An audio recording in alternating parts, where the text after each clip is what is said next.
Britain के पूर्व प्रधानमंत्री विंस्टन चर्चिल ने एक बार कहा था, never let a crisis go to waste, यानी किसी भी संकट को व्यर्थ न जाने दें, क्योंकि हर संकट आपको कुछ ना कुछ सिखा कर जाता है।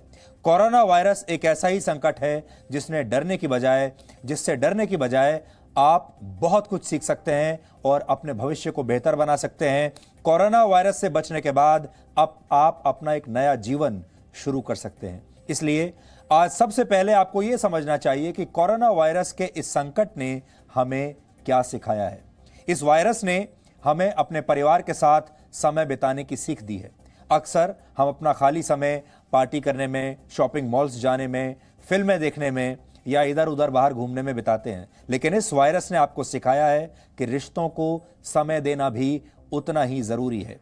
इस वायरस ने दुनिया को आजादी का महत्व सिखाया है। जो करोड़ों लोग अपने घरों में बंद हैं, वो बाहर निकलने के लिए बेचैन हैं, बेताब हैं, और अब उन्हें समझ में आ रहा होगा कि अपनी मर्जी से घूमने फिरने की आजादी क्या होती है। लेकिन अब ये सारे परिवार, जब आपको ये कहा जाता है कि घरों से मत निकलिए जब तक जरूरत ना हो, बहुत जरूरी काम ना हो, तो असल में इनडायरेक्टली आप अपने परिवार के साथ ज्यादा समय बिताएंगे। दुनिया की तमाम बड़ी कंपनियों ने अपने कर्मचारियों को घर से काम करने के लिए कहा है। बड़ी बड़ी कंपनियां इस दौरान भी प्रोडक्टिव बने रहने के लिए नए नए तरीके इजाद कर रही हैं। इस समस्या ने यह बताया है कि ऑफिस जाने के नाम पर बिना ट्रैफिक जैम किए भी उत्पादकता कायम रखी जा सकती है, यानी उतनी ही उत्पादकता के साथ अब आप घर रहकर भी काम कर सकते हैं। काम करने के नए नए तरीके अब सामने आ रहे हैं। कोरोना वायरस एक ऐसा रोग है जो भेदभाव नहीं करता और दुनिया की बड़ी बड़ी नामी हस्तियों, उद्योगपतियों, शक्तिशाली नेताओं से लेकर आम आदमी तक इससे प्रभावित हैं। यानी आपके पास दुनिया की अथाह दौलत और शक्ति भी हो तो भी जरूरी नहीं कि आप ऐसी महामारियों से बच ही जाएंगे। यानी इसने एक तरीके से दुनिया भर में समानता लाई है। कोरोना वायरस हमें यह भी सिखाता है कि ऐसे संकटों से कोई देश बचा नहीं रह सकता, चाहे वो देश कितना भी बड़ा क्यों ना हो, दुनिया की सुपर पावर ही क्यों ना हो, चाहे उसके पास कितनी बड़ी से बड़ी मिसाइल्स हों, कितने भी न्यूक्लियर हथियार हों। अब उसे समझ में आया, मिसाइल नहीं मेडिसिन से काम चलेगा। हमें हथियार नहीं दवाइयां चाहिए। हमें हथियार बनाने वाले लोग नहीं, दवाइयां बनाने वाले लोग चाहिए, वैज्ञानिक चाहिए, डॉक्टर चाहिए।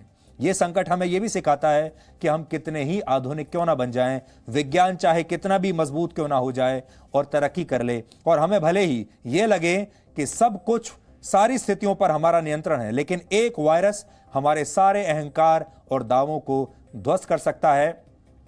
हम चांद पर पहुंच गए, मंगल ग्रह तक पहुंचने की कोशिश कर रहे हैं, वहां तक पहुंच गए, लेकिन एक वायरस हमें चांद और मंगल से सीधे जमीन पर ले आया।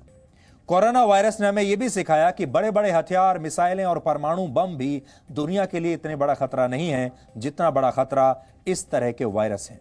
कोरोना वायरस भारत के लिए भी बहुत सारी सीख लेकर आया है, और अच्छी बात यह है कि दूसरे देशों से सबक लेते हुए भारत ने इस वायरस के खिलाफ अपनी तैयारियां बहुत मजबूत कर ली हैं। इसलिए अब आपको यह भी जान लेना चाहिए कि कोरोना वायरस को लेकर भारत में क्या हो रहा है, फिर हम इसका आगे विश्लेषण करेंगे। भारत में कोरोना वायरस के मरीजों की संख्या अब 114 हो गई है, 114, और भारत सरकार ने अब यूरोपियन यूनियन, टर्की और ब्रिटेन से आने वाले यात्रियों पर भी रोक लगा दी है। यह प्रतिबंध 18 मार्च से लागू हो जाएगा। इसके अलावा यूएई, कतर, ओमान और कुवैत से आने वाले यात्रियों को 14 दिनों के लिए अनिवार्य तौर पर क्वारंटीन में रहना होगा, यानी आइसोलेशन में रहना ही होगा। भारत सरकार इससे पहले भी कोरोना वायरस से प्रभावित देशों से आने वाले यात्रियों का वीजा रद्द कर चुकी है। पूरी दुनिया में इस समय 1,69,387 लोग इस वायरस से पीड़ित हो चुके हैं और 6,513 लोगों की मौत हो चुकी है। लेकिन अच्छी बात यह है कि इनमें से 77,000 से ज्यादा लोग पूरी तरह ठीक हो चुके हैं, पूरी तरह स्वस्थ हो चुके हैं। इसलिए डरिए नहीं, बल्कि यह समझिए कि आप कोरोना वायरस को हरा सकते हैं।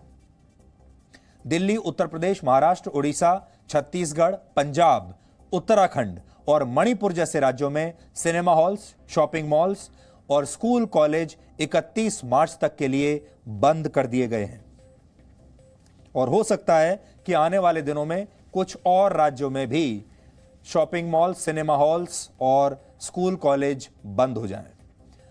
भारत सरकार के स्वास्थ्य मंत्रालय ने भी इस संबंध में एक नई एडवाइजरी जारी की है, जिसमें लोगों को सोशल डिस्टेंसिंग की सलाह दी गई है। यानी आम लोगों से कहा जा रहा है कि वो अपने घरों से बाहर कम से कम निकलें और बाहर के लोगों के संपर्क में बिल्कुल ना आए। इसलिए हम भी आपसे यही कह रहे हैं, जब तक आपको बहुत जरूरी काम ना हो तब तक आप अपने घरों से मत निकलिए। स्वास्थ्य मंत्रालय ने यह भी सलाह दी है कि सभी राज्य स्थिति को देखते हुए स्कूल कॉलेजों के साथ साथ सिनेमा हॉल, जिम, म्यूजियम्स, सांस्कृतिक कला केंद्र और स्विमिंग पूल्स को 31 मार्च तक के लिए बंद कर दें। इसके अलावा छात्रों को घर में रहने की सलाह दी गई है और शिक्षा संस्थानों को ऑनलाइन शिक्षा के तरीके अपनाने के लिए कहा गया है कि जो भी पढ़ाई लिखाई करनी है अब ऑनलाइन कीजिए। इसीलिए हम आपको कह रहे थे कि काम करने के जो नए नए तरीके इस कोरोना वायरस के डर की वजह से ही सही सामने आ रहे हैं, वो भी एक बहुत बड़ी बात है। स्वास्थ्य मंत्रालय ने सलाह दी है कि शिक्षा संस्थान परीक्षा की तारीखें आगे बढ़ाने पर भी विचार कर सकते हैं। इस एडवाइजरी में यह भी कहा गया है कि प्राइवेट कंपनियां जहां तक संभव हो अपने कर्मचारियों को घर से काम करने के विकल्प दें।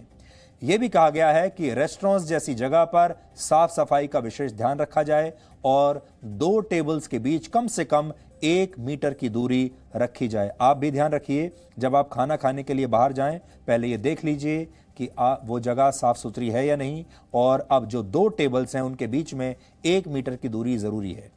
धर्म गुरुओं से भी अपील की गई है कि वो अपने आयोजनों में ज्यादा भीड़ न आने दें और ऐसे कार्यक्रमों को जितना संभव हो नियंत्रित माहौल में आयोजित किया जाए। ये धर्म गुरुओं के लिए भी एक एडवाइजरी जारी की गई है।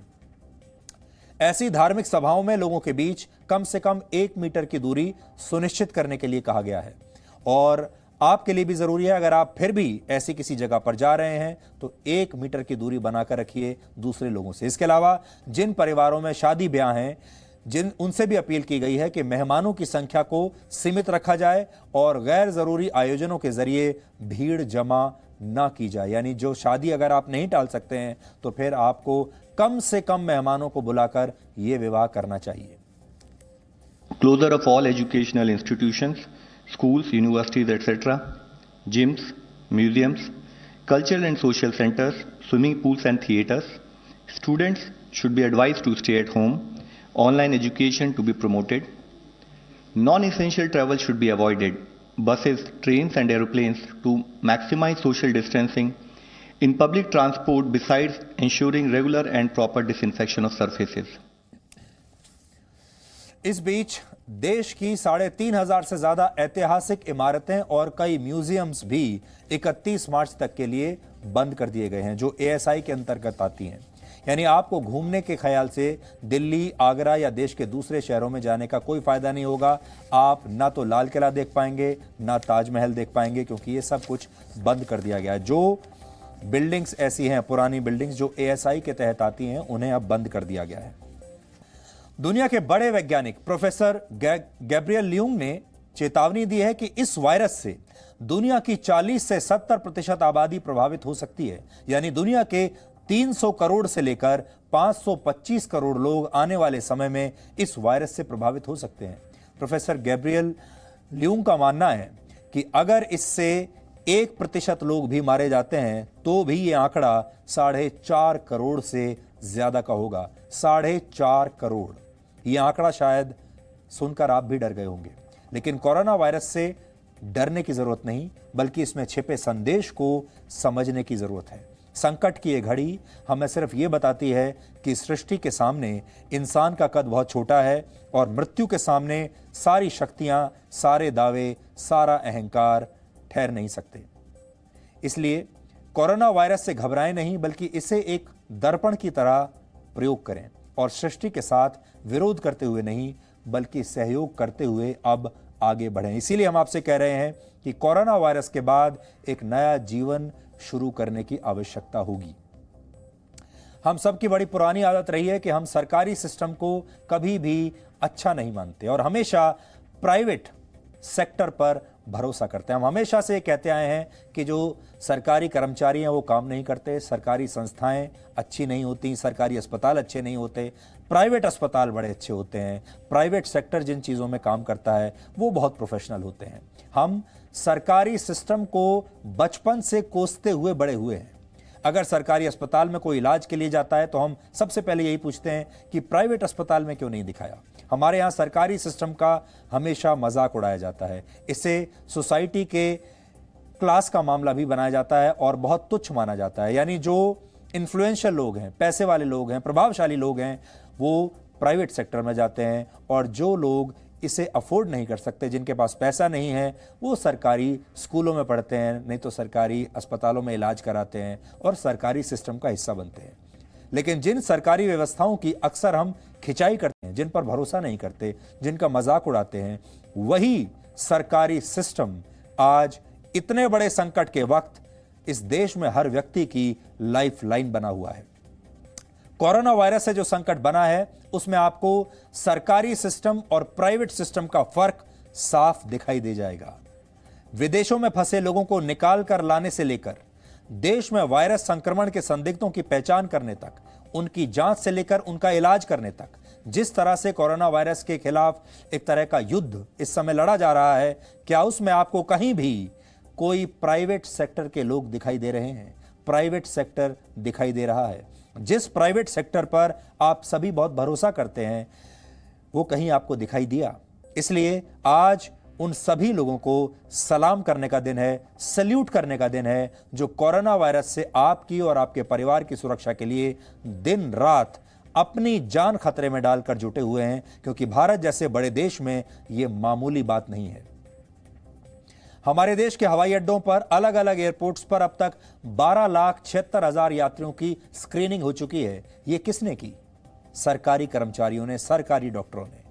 कोरोना वायरस संक्रमण का टेस्ट करने के लिए 51 लैब्स में विशेषज्ञ दिन रात बैठे हुए हैं। संदिग्ध व्यक्तियों के सैंपल को टेस्ट लैब तक लाने में मेडिकल टीमें और दूसरे सरकारी विभाग लगे हुए हैं। ये सारे लोग सरकारी स्वास्थ्य कर्मचारी हैं, सरकारी डॉक्टर हैं। अब तक 6,800 टेस्ट हुए, जिनमें करीब 110 मामलों में कोरोना वायरस संक्रमण कंफर्म हुआ है। करीब 35,000 लोग ऐसे हैं जिन्हें कम्युनिटी सर्विलांस पर रखा गया है, यानी उन पर सरकारी टीमें लगातार निगरानी रख रही हैं। ऐसे हर व्यक्ति की चुन चुन कर पहचान की गई जिस पर वायरस संक्रमित मरीज के संपर्क में आने के भी कोई संदेह है। करीब 5200 लोग ऐसे हैं जिन्हें सरकारी टीमों ने इस संदेह पर उनके घरों से या जहां भी थे खोज निकाला कि कहीं वो कोरोना प्रभावित व्यक्ति के संपर्क में आ गए हों। करीब 1400 लोगों को विदेशों से निकाल कर लाया गया, जिसमें 48 से ज्यादा विदेशी नागरिक भी शामिल हैं। विदेश से लोगों को निकाल कर लाने में एयर इंडिया के विमान लगे हैं, वही एयर इंडिया जिसका हमारे देश के लोग मजाक उड़ाते हैं, जिसमें सफर करना पसंद नहीं करते। किसी प्राइवेट एयरलाइंस के बारे में आपने अब तक नहीं सुना होगा कि किसी प्राइवेट एयरलाइंस ने यह ऑफर भी दिया हो कि वो विदेशों में फंसे भारतीयों को वापस लाने के लिए अपनी सेवाएं देने के लिए तैयार हैं। इसी तरह से सरकारी अस्पताल, सरकारी डॉक्टर, वहां की नर्सें और दूसरे मेडिकल कर्मचारी लगातार जुटे हुए हैं कि वायरस संक्रमण के प्रभाव से संदिग्ध व्यक्ति को मुक्त किया जाए। इसके लिए किसी प्राइवेट अस्पताल ने ऑफर नहीं किया। वो अपने संसाधनों को कोरोना वायरस से लड़ाई में इस्तेमाल करने के लिए तैयार नहीं है।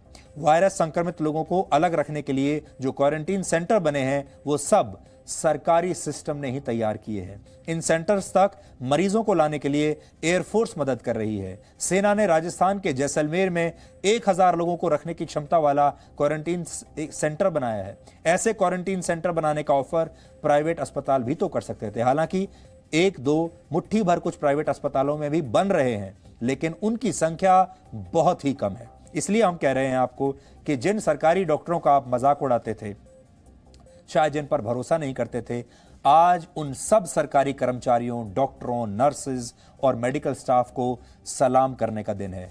एयर इंडिया को सलाम करने का दिन है। जिस सरकारी सिस्टम को हम कोसते रहे, वही सिस्टम जिस तरीके से, जितने प्रोफेशनल तरीके से, कामयाब तरीके से काम कर रहा है, जिस तरह से सभी सरकारी विभाग और कर्मचारी दिन रात मेहनत कर रहे हैं, उसमें आज प्रधानमंत्री मोदी ने भी स्वयं तारीफ की और ट्विटर पर इसी से जुड़ी कई प्रतिक्रियाओं का जवाब दिया। इसमें लोग बता रहे थे कि कैसे सिस्टम हमारा सरकारी सिस्टम प्रोएक्टिव है। सरकारी कर्मचारी और मेडिकल टीमें खुद उनके पास पहुंच रही हैं। हमारा हेल्थ सिस्टम यूरोप अमेरिका जैसा तो नहीं है, उसमें कमियां बहुत हैं, उसमें कमजोरियां भी हैं, लेकिन संकट का समय आता है तो यही सिस्टम किस तरह से आपकी सुरक्षा किसी खतरे के बीच दीवार बन जाता है, ये कोरोना वायरस से भारत की बड़ी लड़ाई ने दुनिया को बता दिया है। लेकिन बात सिर्फ अपनी सुरक्षा की नहीं है, हमने आसपास और पड़ोस के देशों का भी इस बार ख्याल रखा है। ये बहुत बड़ी बात है और ये ग्लोबल लीडरशिप क्या होती है, ये उसका नमूना है। प्रधानमंत्री मोदी ने कोरोना पर सार्क वीडियो कॉन्फ्रेंस से ग्लोबल लीडरशिप के लिए एक मिसाल दी है। प्रधानमंत्री ने सार्क के देशों के साथ दुनिया को भी बताया कि भारत कैसे इस बड़े संकट के सामने अपने मजबूत संकल्प के साथ लड़ रहा है। एक ग्लोबल लीडरशिप कैसी होनी चाहिए, ये सार्क नेताओं की इस वीडियो कॉन्फ्रेंसिंग में आपको पता चला होगा। Let me briefly share India's experience of combating the spread of this virus so far. Prepare but do not panic has been our guiding mantra. We were careful to not underestimate the problem, but also to avoid knee-jerk reactions. We have tried to take proactive steps, including a graded response mechanism. We started screening entry into India from mid-January itself, while also gradually increasing restrictions on travel. The step-by-step approach has helped avoid panic. We have increased our public awareness campaigns on TV, print and social media. We have made special efforts to reach out to vulnerable groups. We have worked to quickly ramp up capacity in our system, including through training our medical staff across the country. We have also increased diagnostic capability, and we have developed protocols for each stage of managing this pandemic. तो आपने देखा, ये पहली बार हो रहा है जब भारत ने इस तरह अपनी जो लीडरशिप है, ग्लोबल लीडरशिप पूरी दुनिया को दिखाई है और जो सार्क देश हैं उनके नेताओं को एक साथ इकट्ठा किया, सार्क देशों के प्रधानमंत्रियों को, राष्ट्रपतियों को, और उनके साथ कोरोना वायरस पर चर्चा हो रही है।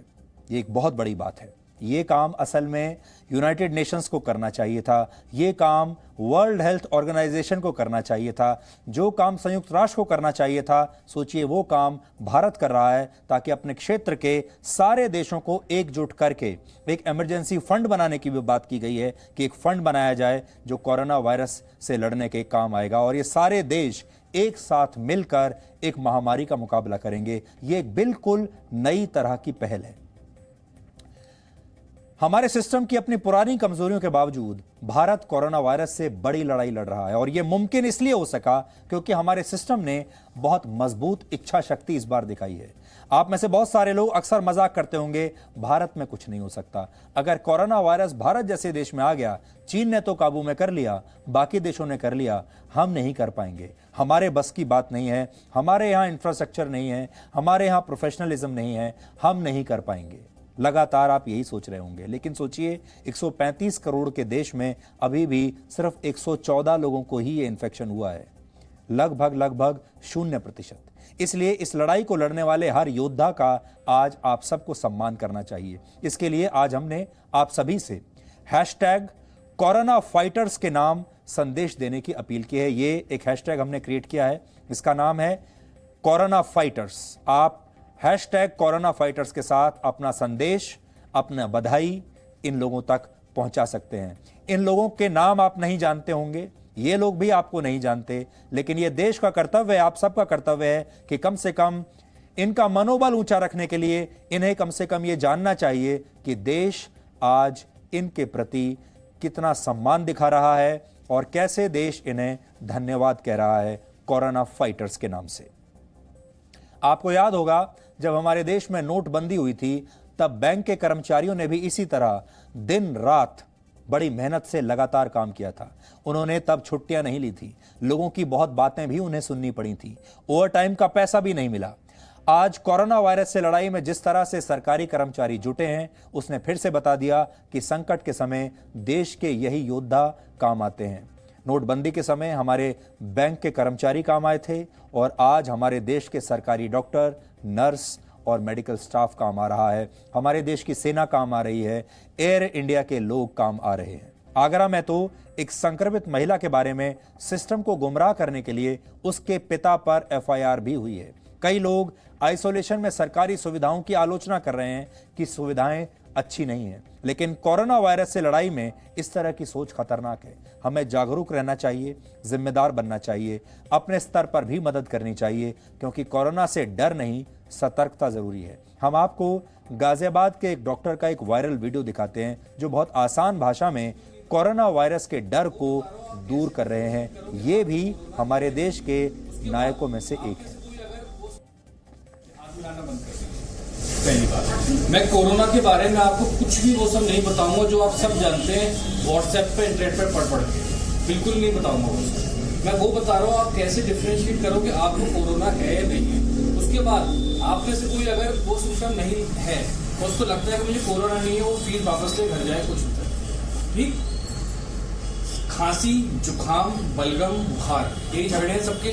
ठीक है, अगर आपको सूखी खांसी हो रही है, ड्राई कफ, खांस रहे हो बस, ये केवल पॉल्यूशन कफ है, केवल प्रदूषण से हो रहा है। अगर आपको खांसी के साथ बलगम आ रहा है, नाक बहरी है, ये आपको एलर्जिक कफ है। ठीक, यदि आपको नाक बहरी है, बलगम आ रहा है और आपको खांसी हो रही है, उसके साथ ऐसा अगर हो रहा है तो ये फ्लू या स्वाइन फ्लू कुछ भी हो सकता है, या नॉर्मल वायरल, जैसे कहते हैं वायरल हो गया आपको, ठीक हो जाओ, ये वो भी हो सकता है। ये कोरोना नहीं हो सकता। पर अगर आपको बुखार, सूखी खांसी, तेज बुखार, सूखी खांसी और सांस फूलना, जोड़ों में दर्द, चलो जोड़ों में दर्द सब चीजों में हो सकता है। मेन डिफरेंशिएटिंग फीचर है कि अगर आपको खांसी के साथ बुखार है और खांसी सूखी और तेज बुखार है तो ही ये कोरोना हो सकता है, जरूरी नहीं है कि वो भी हो। तो उसे पैनिक करना बंद करिए। मोस्ट ऑफ द लोगों को उससे डर लगता है। अब आप मुझे बताओ, इतने लोग बैठे, आप में से कितने लोगों को तेज बुखार और सूखी खांसी है? बताइए कितना होगा। बलगम वाली खांसी, जुकाम बहुत लोगों को होगा, आप में से किसी को कोरोना नहीं है, फीस ले लो चले जाओ। मैं बता रहा हूँ, बिना मत ले लो। डरो नहीं कोरोना से। कोरोना ऐसे नॉर्मल वायरल है, किसी का कुछ नहीं बिगाड़ता। वो आपके और हमारी तरह नॉर्मल वायरल की तरह आता है, चला जाता है। बिगड़ता किसका है? जिसकी ओल्ड एज है, उसकी इम्यूनिटी पावर कम है, उसको डायबिटीज है, उसको शुगर है, वो कैंसर पेशेंट है, उसकी इम्यूनिटी कम है, छोटा सा वायरल उसके ऊपर हमला कर देता है। और दूसरा, ये सैनिटाइजर का झगड़ा बंद करिए। ठीक, कोई जरूरत नहीं सैनिटाइजर की, साबुन है, हाथ धो लीजिए अच्छे से। पहले के जमाने में तो राख से हाथ धोते थे, चलिए राख से मत धोइए, आप नॉर्मल साबुन पानी से हाथ धोइए, कुछ नहीं फैलेगा कोरोना। दूसरी बात, एक बात और सीख के जाइए, जो लास्ट बात है, फिर मैं वापस आप लोगों को टाइम ना वेस्ट करके शुरू करता हूँ। छींकना और खांसना कैसे, ये आज नहीं आगे तक के लिए। हम कैसे छींकते हैं? चलो हो गया, ठीक है, इनके ऊपर भी गिराते, इनके ऊपर भी गिराते। आज के बाद आप सब खांसेंगे या छींकेंगे तो ऐसे अपनी बाजू, क्योंकि इधर आप टच नहीं करते हैं बार बार। ठीक है, और शर्ट को आप जाके चेंज करते जाइए। ठीक है, करके दिखाइए सब कैसे खांसेंगे छींकेंगे। तो कोरोना से मत डरिए, उस समय में सब शांत हो जाएगा। रिलैक्स रहिए, अवेयर रहिए, कंफ्यूजन है आइए, घबराइए मत। ठीक है, thank you so much. Panic ना करें, रिलैक्स रहें आराम से। अगर आपको सूखी खांसी हो रही है, जैसे ऐसे तेज तेज खांस रहे आप, ठीक है, ये पॉल्यूशन कफ है। या ऐसे भी खांस रहे तो भी ये पॉल्यूशन कफ है। इसका किसी कोरोना से या किसी और चीज़ से कोई लेना देना नहीं है। अगर आपको खांसी हो रही है, आपकी नाक से पानी आ रहा है, छींकें आ रही हैं, आँख से पानी आ रहा है, तो ये एलर्जी होती है। जैसे साधारण मौसम की एलर्जी हो जाती है, ये एलर्जिक कफ होता है। ये दो चीज़ें तो ये हुई। तीसरा है, अगर आपको खांसी है, बलगम आ रहा है, जुकाम हो रहा है और साथ में बुखार आ रहा है, जैसी बुखार ऐड होता है इसको हम वायरल बोलते हैं। अब वो वायरल स्वाइन फ्लू भी हो सकता है, साधारण वायरल जो दुनिया को फैला हुआ है होता है वो भी हो सकता है, और वो और 10 टीबी भी हो सकती है, कुछ भी हो सकता है, निमोनिया भी हो सकता है। पर अगर कोरोना की बात करें तो उसके अंदर फीवर होता है तेज़ और ड्राई कफ होता है, और पेशेंट को अगले 24 से 48 घंटे में ब्रेथलेसनेस शुरू हो जाती है, सांस फूलने लग जाती है। ये कोई नियम नहीं है, पर मोस्ट ऑफ द पेशेंट्स में, जो चाइना में, इटली में, जहाँ भी फैला गया, रिसर्चेस में यही पाया गया कि इन लोगों को यही सिम्टम हुए थे। नियम ऐसा कुछ नहीं है। हर डॉक्टर के पास एक इंस्ट्रूमेंट होता है, इसको SpO2 मॉनिटर बोलते हैं।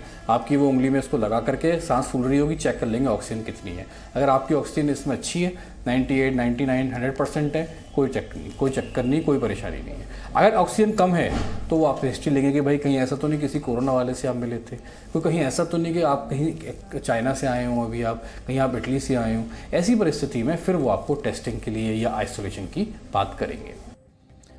तो जैसा हमने आपको बताया कि कोरोना वायरस तो भेदभाव नहीं कर रहा अमीर और गरीब में, लेकिन जो लोग हैं वो ज़रूर भेदभाव करते हैं। जो लोग बड़े शहरों में रहते हैं, जिनके पास पैसा थोड़ा ज़्यादा है, वो ज़्यादा एहतियात बरतने की क्षमता रखते हैं, वो हैंड सैनिटाइज़र्स वगैरह रख सकते हैं। लेकिन हमारे देश में जो गांव देहात में लोग रहते हैं या जो हैंड सैनिटाइज़र्स नहीं खरीद सकते, वो भी, ऐसा नहीं है कि अगर आप हैंड सैनिटाइज़र जैसी चीज़ें नहीं ले सकते तो आप बच नहीं सकते। आपको दूसरे नुस्खे, दूसरे तरीके अपनाने होंगे, जो कि अभी ये जो डॉक्टर साहब थे ये बता रहे थे। और आपने सुना होगा कि हमारे देश में हमेशा डॉक्टर को भगवान का रूप माना जाता है, हमेशा डॉक्टर नहीं डॉक्टर साहब कहकर पुकारा जाता है। वो इसीलिए कहा जाता है क्योंकि डॉक्टर वाकई भगवान का रूप बनकर आते हैं हमारे देश में। इस समय भी डॉक्टर जो हैं हमारे देश के, वो भगवान का रूप बने हुए हैं और लगातार लोगों की मदद कर रहे हैं, लोगों की जान बचा रहे हैं। बहुत सारे लोग हमारे देश में ऐसे हैं जो कह रहे हैं कि जो सरकारी सुविधाएं हैं वो अच्छी नहीं हैं। जहां उन्हें आइसोलेशन वार्ड्स में रखा जा रहा है, वो कह रहे हैं कि ये ठीक नहीं है।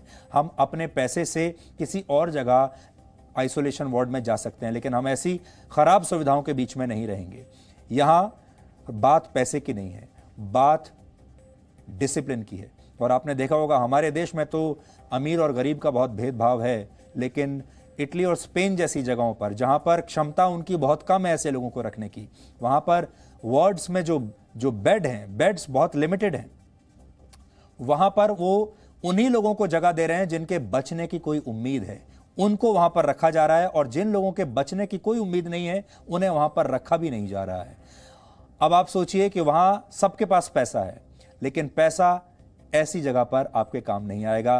पैसा देने की क्षमता सबके पास है, लेकिन तो भी जान सबकी नहीं बचेगी। लेकिन अब हम बताएंगे आपको कि कैसे सिर्फ नमस्कार वाला संस्कार ही कोरोना को नहीं हरा सकता, बल्कि इससे बचने के लिए हमें उन भारतीय परंपराओं को फिर से जीवित करना होगा जो हजारों वर्षों से स्वस्थ जीवन की सीख देती आई हैं। जिन परंपराओं से हमने हाथ धो लिया है, आज उन परंपराओं से हाथ मिलाने का समय है। भारतीय परंपराओं में साफ सफाई पर विशेष ध्यान दिया जाता है हमेशा से। इसलिए कोरोना वायरस ही नहीं, ज्यादातर बीमारियों को दूर रखने का सबसे अच्छा उपाय है साफ सफाई, यानी स्वच्छता का ध्यान। यह स्वच्छता सिर्फ आपके घर की नहीं, बल्कि आपके शरीर और मन की भी होनी चाहिए। और आपको अपने आसपास के पर्यावरण और समाज को स्वच्छ रखने की दिशा में भी वैसे ही काम करना चाहिए। अपने शरीर की साफ सफाई का ध्यान रखें। आयुर्वेद कहता है कि भोजन करने से पहले और भोजन के बाद अपने हाथों को अच्छी तरीके से साफ करें। कोरोना वायरस से बचने की सलाह देने वाले विशेषज्ञ भी बार बार यही कह रहे हैं, जितनी बार साबुन से हाथ धोएंगे, कोरोना वायरस का खतरा उतना ही कम होगा।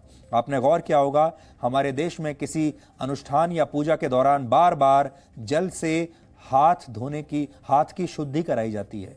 इसी तरह मंत्र का उच्चारण करते समय भी जल के छींटे डाले जाते हैं, और इसी दौरान जो मंत्र पढ़ा जाता है उसे स्वस्ति वाचन कहा जाता है। स्वस्ति का अर्थ होता है कल्याण हो, यानी शुद्धिकरण के दौरान जल का प्रयोग करते हुए हम संसार के कल्याण की कामना करते हैं। इतना ही नहीं, पूजा या यज्ञ को शुरू करने से पहले मंत्र पढ़ते हुए हम आचमन भी करते हैं। आचमन के दौरान मंत्र पढ़ते हुए जल ग्रहण करना होता है और माना जाता है कि इससे मन की शुद्धि होती है। आप इसी से अंदाजा लगा सकते हैं कि शुद्धता को लेकर, जल को लेकर हमारी परंपरा में जल को, पानी को कितना महत्व दिया गया है। भारतीय परंपराओं में शाकाहार को भी बहुत अहमियत दी गई है।